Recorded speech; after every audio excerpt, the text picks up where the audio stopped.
How many of you have more than one dog? Ooh, I have one dog. Her name is Casey. Me too. You have two dogs? Anybody have more than two? I have one. Oh, so you love dogs a lot, huh?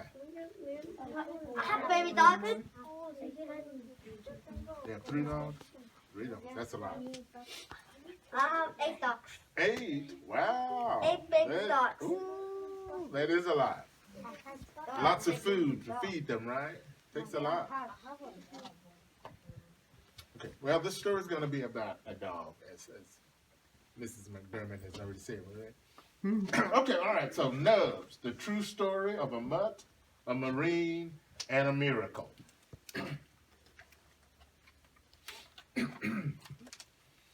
It says, outside a border fort in the desert of western Iraq, a small, thin dog watched and waited. His ears had been cut off to make him a dog of war. He had no name and no person to call his own. Despite his size, he was the leader of his pack, a group of wild dogs that survived by eating desert mice and rats and scraps from the Iraqi soldiers stationed at the fort. As the dogs scanned the desert for a possible meal, the stillness of the fall morning was broken by the roar of engines, rumbling closer and closer. He hunkered down in the sand. 3 military Humvees carrying Major Brian Dennis and his 10 Marines lumbered to a stop.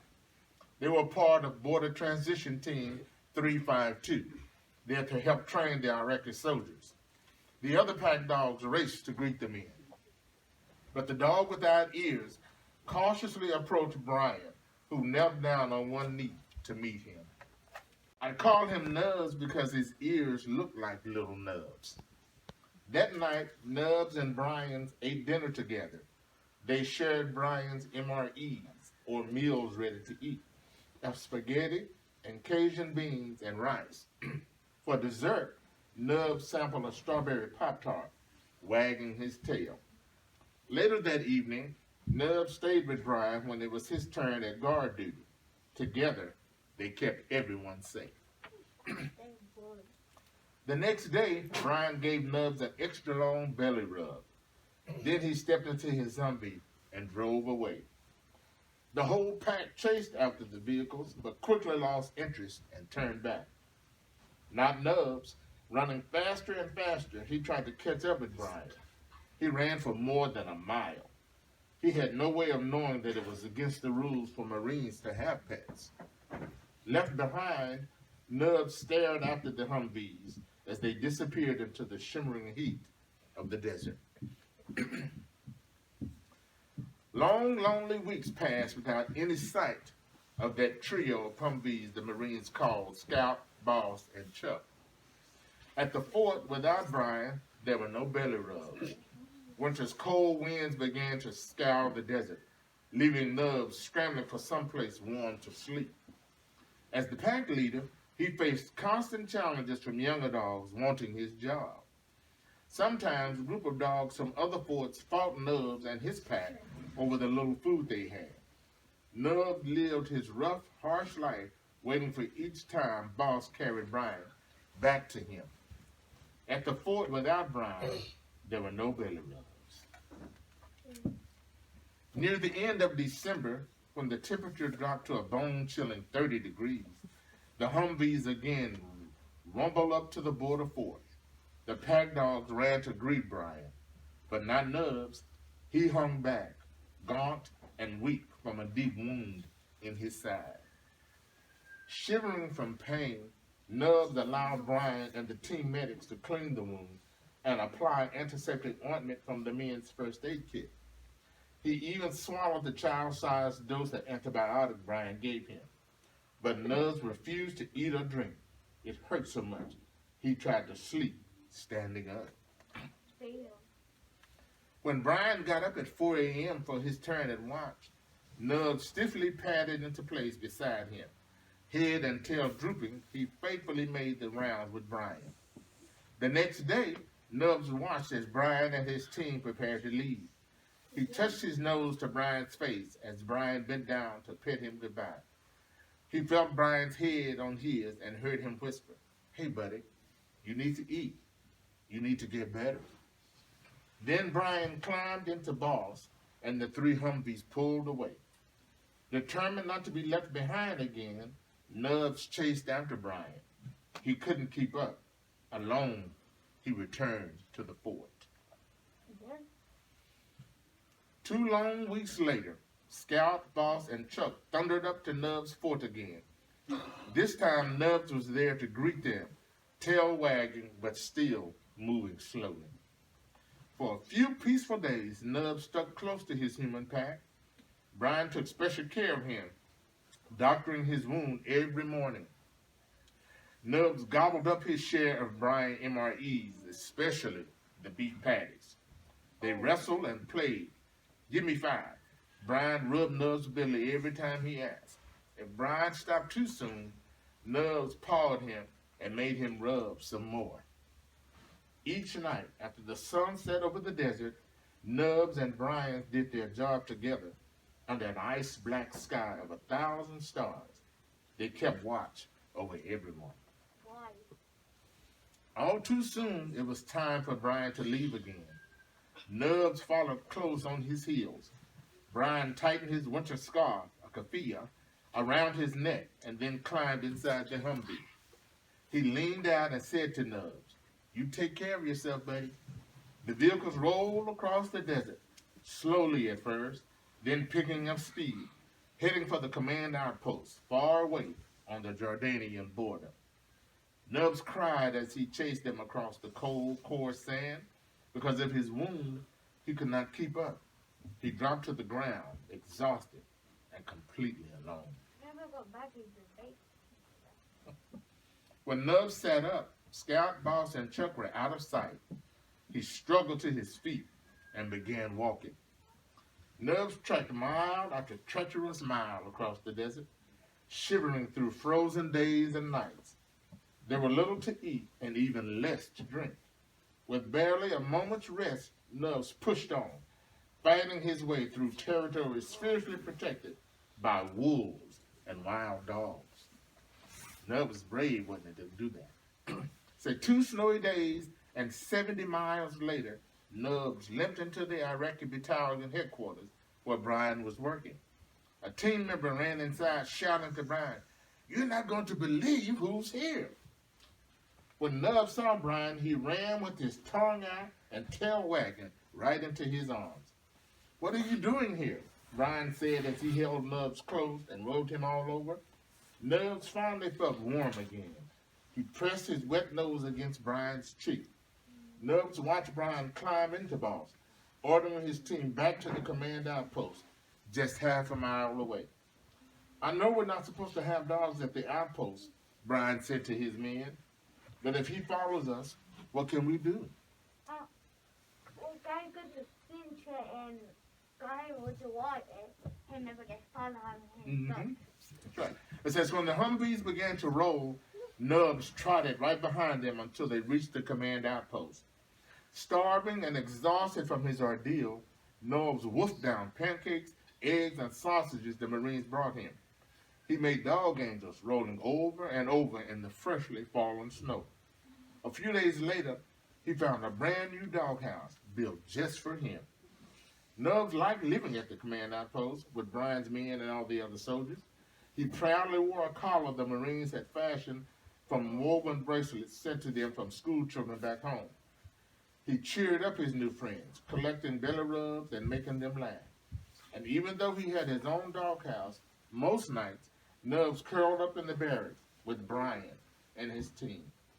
But everything was about to change. We're going to find out. Said Nubs sat close by as Brian emailed his family and friends back home, and he supervised the men as they put up flyers to raise the money needed for his journey. He said, "We were given 4 days to get rid of the dog, or else." Nubs was the first to hear the good news. Family and friends wanted to help. Nubs posed for his passport photo. He took 3 baths in 3 days to get ready for his trip. That was tiring. That's a lot of baths in 3 days for a dog, right? It says, on the last day, Brian packed Nubs' brown blanket and his favorite superhero toy. Brian made a leash for him out of rope. Nubs didn't play with anyone as he usually did. Instead, he sat quietly in a corner. When it was time to go, Brian scooped him up and put him in boss. Together they drove to no man's land, the zone between Iraq and Jordan. There they met the brother of Brian's interpreter, who had agreed to help get Nubs from Jordan to the States. He was escorted by a Jordanian official. Nubs rested in Brian's arm as he was carried to a Land Rover. He felt Brian's breath tickle his ear. Be good, buddy. Don't cause any trouble. These guys will take good care of you. I'll see you in a couple of months. I promise. Why didn't say that? Why what? Why didn't it give our mom? Well, they were taking him to the States, and so he wasn't going to see him for a while. It says, Nubs sat at the border checkpoint for hours as officials poured over his paperwork, making sure everything was in order. Finally, Nubs arrived in Amman, Jordan. The king of Jordan's veterinarian gave him his first checkup and shots. He stayed at the vet's kennels while his travel was being arranged. 2 weeks later, Nubs flew the 10-hour flight from Amman to Chicago. Friends of Brian's picked him up at the airport. Nubs ate steak and strawberry Pop-Tarts for dinner. A few days later, Nubs flew out of Chicago on the last leg of his long journey. When Nubs stepped off the plane in San Diego, he was greeted with banners and all kinds of cameras. He patiently posed for the paparazzi, but was glad to leave the airport crowd with Brian's friends Eric and Chrissy. Nubs slept in a comfy new dog bed, tried all kinds of tasty food, and went for walks in the dog park. But someone was missing. On March 23, 2008, Eric and Chrissy drove Nubs to Camp Pendleton. The paparazzi were there again. Nubs waited and waited when he finally saw Brian. Nubs leaped into his arms and covered him with kisses. Today, Nubs and Brian lead a busy life. They play at the dog beach and cruise around in Brian's truck. Sometimes they go running or hike in Mission Trails Regional Park. Nubs romps with his friends Bogey and Cumberland. Nubs even goes to school. His trainer Graham gives him straight A's. This small dog has done amazing things in his short life. He chose to travel 70 miles alone across the desert to be with Brian. It was a miracle he survived. The bigger miracle may be that this dog of war chose to become a dog of peace. Now Nub has a name and a person to call his own, and he shares the friendship and love he found with everyone he meets. But Nub saves his best kisses for his best buddy, Brian. That's the story of Nubs. You guys like dogs? How many of you have dogs? Ooh. You have 3? One looks like a wolf. My two, one is a boy, that means open class, 2 dogs, Tickly make babies, and then the past, and then make someone have 2 dogs. Oh, so they have lots of dogs. Do you think Nubs was a brave dog? Yes. Yeah, because he had to go through a lot, didn't he? But he wanted to be good friends with Brian, so he did whatever it took to make sure that they remained close. Yes, sir. I have a connection to the toy. I believe it was when I was younger. My mom she lived in a house, and one of and the dog was named Brian. The dog was named Brian? No, the dad that I visited. Oh, okay. Brian. You like the name Brian? Yeah, it's a nice name, right? Nubs is a different name, right? Nubs. And why was he called Nubs? Because he had his ear. That's right. Because of his ears. That's right. Have some other questions? Do you have any questions for Mr. Mitchell about what he does or anything you'd like to ask him? Yes. What are you doing finish today? You go back home or you see me? Uncle, say you finish all your stuff. Ready to go back home or no? When I finish, am I going back home? Yes. No, I'm not going back home. I have a meeting to go to. Why not go back home? I'll go back home eventually. I'll go back home tonight. Tonight? Yeah, Go when it's time to eat my dinner and go to sleep. Yeah. Yes. Go home and how long do you spend your time at the school? How long have I been on the school board? I've been on the school board for 20 years. It's a long time, right? Yeah, I've been doing it for 20 years. Yes, sir. Oh, you were just stretching.